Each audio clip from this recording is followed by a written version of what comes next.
Hey Hearts, it's Sam with Create a Heart Enterprises, the #1 resource helping you flourish in your online business. If you're new to this channel, welcome. I call all of my subscribers Hearts because I believe in putting out content that inspires people to follow their hearts and live out their dreams.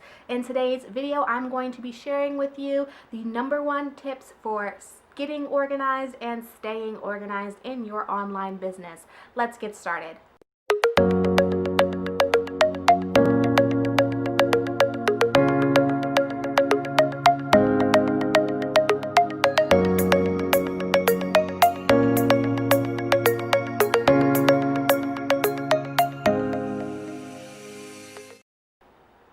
Organization is key in your online business. When you're running your own business from home, there are going to be a lot of different aspects of your business that you're going to have to be responsible for yourself. And you want to make sure that you're as organized as you possibly can be so that your mind is not cluttered, full of distractions and different things that are not necessary for you to succeed in your business. So staying organized is the best way to make sure that your business flourishes and that you increase the traffic, sales, and impact for your enterprise.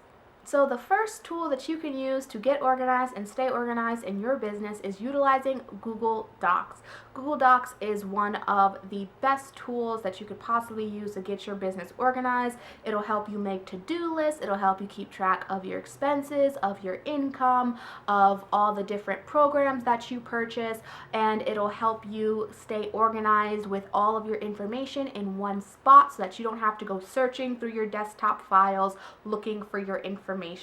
Google Drive is one of the best tools you can use because you can use Google Sheets, Google Docs, PowerPoint slides, or Google Slides, and you can also use Google Forms. It's just an all-around amazing tool to utilize, and a lot of those programs on Google are absolutely free. There are paid versions that you can upgrade to if you have a bigger enterprise, but for people just getting started, the normal Google Suites are absolutely amazing, and they can definitely help you keep track of all the important necessities for your business.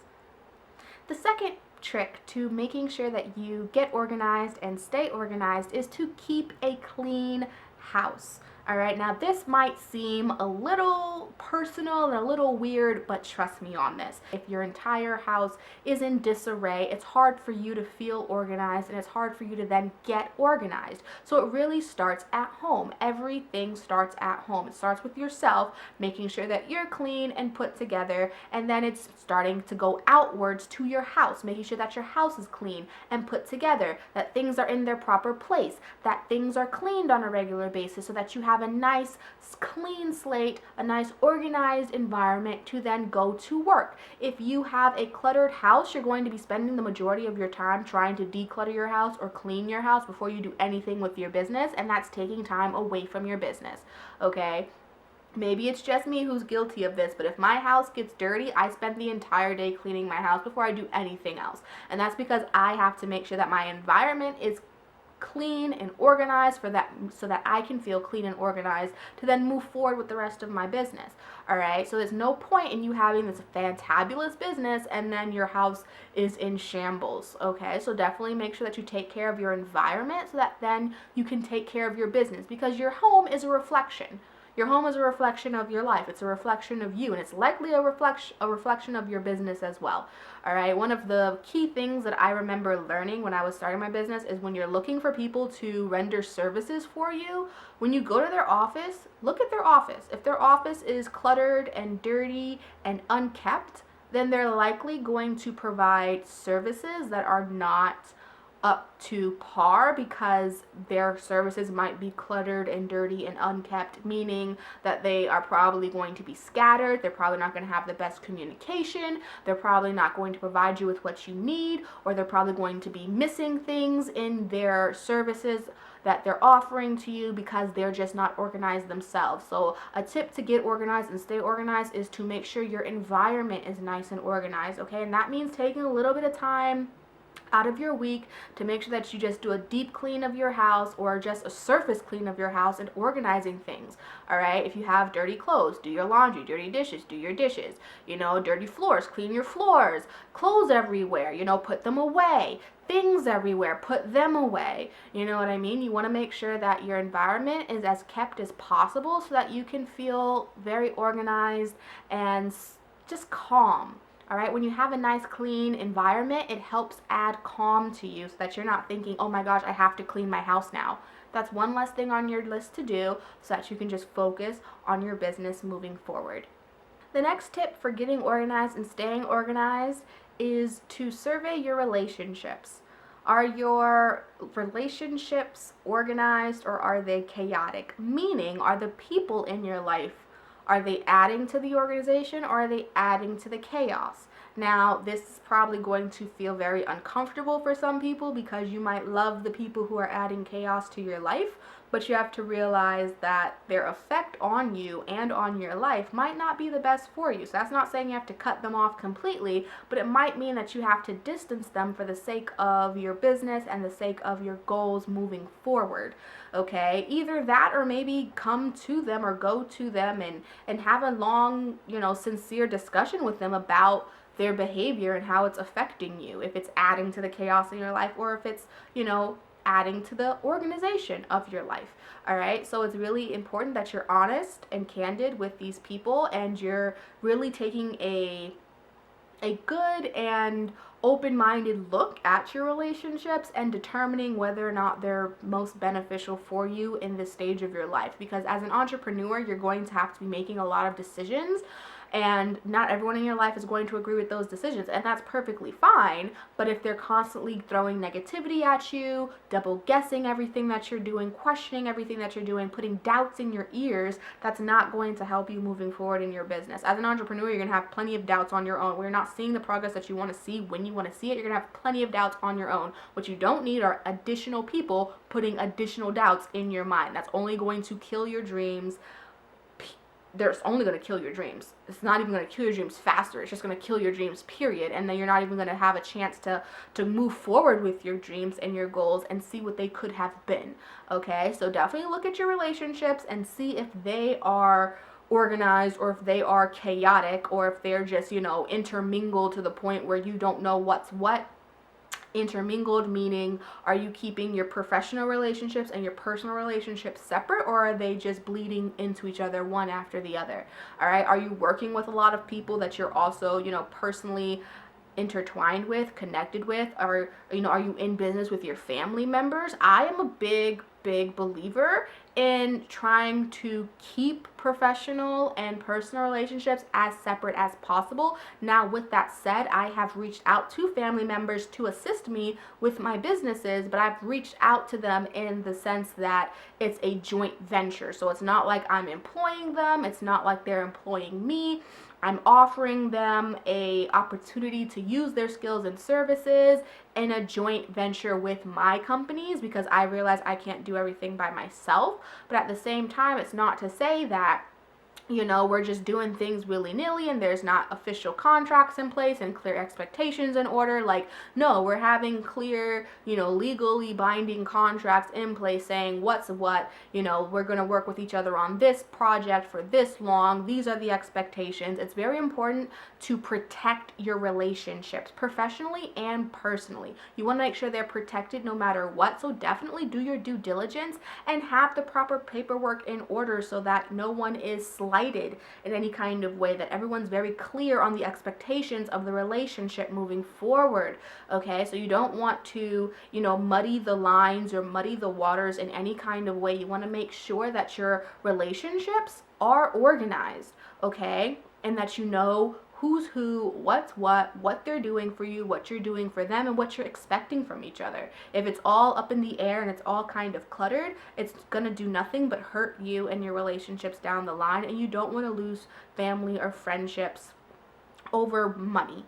Okay, that's the last thing that you want to do. So definitely make sure that your relationships are organized and protect yourself and those relationships by having the proper procedures in order.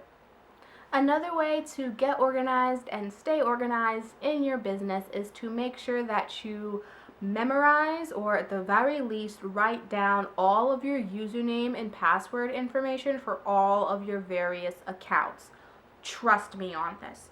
Okay, as an entrepreneur, you are going to be signing up for a lot of different things, whether they're automated services, whether they're online platforms. You don't know what you're going to need and when you're going to need it. So, you want to make sure that you have very consistent login information for your administrative platforms that you're using. I happen to use the same username and the same password for the majority of my automated systems, for the majority of my back office platforms that I use to run my businesses. It just helps me keep everything organized. And for the ones that I can't really memorize all the time because they require, super complex passwords, or, maybe I can't use the username that I've always been using because of some reason or another, so I have to create a new one that I might not remember off the top of my head, I write them down in a notebook. Now, I know tons of experts tell you to never do that. Don't write down your usernames, don't write down your passwords or anything like that. And, listen to them. If you want to listen to them, listen to them. It's a big, fat, juicy disclaimer. I am not a lawyer, okay? I am not a financial planner. I am not any kind of, licensed what have you. I am a serial entrepreneur, and this is what I do for me and all of my businesses. So definitely, you can take my advice with a grain of salt, but this is what I do, and this is how I can get into all of my accounts without having to constantly recreate passwords every time I want to log in. Okay, so I use the same login information for many of my accounts, and for the ones that I don't remember off the top of my head, I just write them down in a little notebook that I always keep, and in my desk. Oh, it's only me and my husband who are ever here in our home, and so it's only me whoever goes into this particular desk. If you have, a particular place in your house that you can lock it, like in a safe or something, then, write down your passwords and put it in your safe, just so that nobody can get into it and nobody can, like, get into your accounts or anything like that. But definitely, if you have a lot of accounts associated with your business, you want to make sure that you can get into them without having to recreate passwords or usernames or anything complicated, because time is money and you don't want to spend time trying to log into programs that you need access to quickly. So I definitely take advantage of my notebooks, and I just write down all of my passwords so I know them.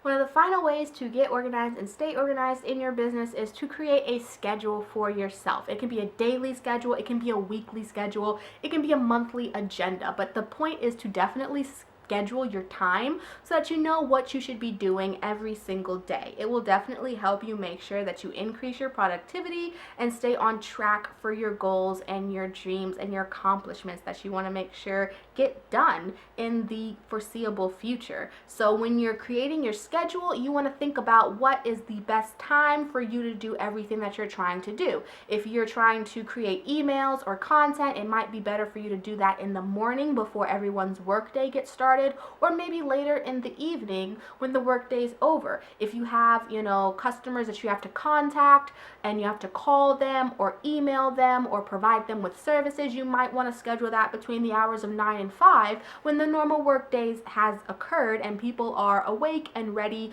to interact with you. You can also schedule a weekly agenda so that you know what you want to accomplish each week and so that you can stay on target to fulfill each of your weekly goals. And you can also create a monthly agenda so that you know what your target results are for the end of the month, so that you can see if you're on target for the majority of your goals moving forward for the rest of the year. Be sure to subscribe to the Create a Heart Enterprises channel and hit the bell notification button right next to it so that you are notified for every new upload. You can also check out our Minds and Mingles podcast. This is a podcast that is meant to give you as many resources and knowledge and tools as possible to flourish in your online business. You can listen to all of my episodes here on your Spotify playlist. Lastly, you should come to my blog site, www.createaheart.com. unproductive.com. On this website, I have all of my resources, including my Spotify podcast, my YouTube videos, my digital store, and courses and packages that you can purchase today to flourish in your online business right now. You can also schedule a discovery call with me if you like, and that way I can give you some one-on-one coaching about how to build your online business from the ground up. That discovery call is free. Definitely come and check out my articles. They're all for you and to give you the resources and knowledge that you need to start your online business on the right foot. Once you click on this discovery call button, you'll be taken to my calendar where you can schedule a call with me.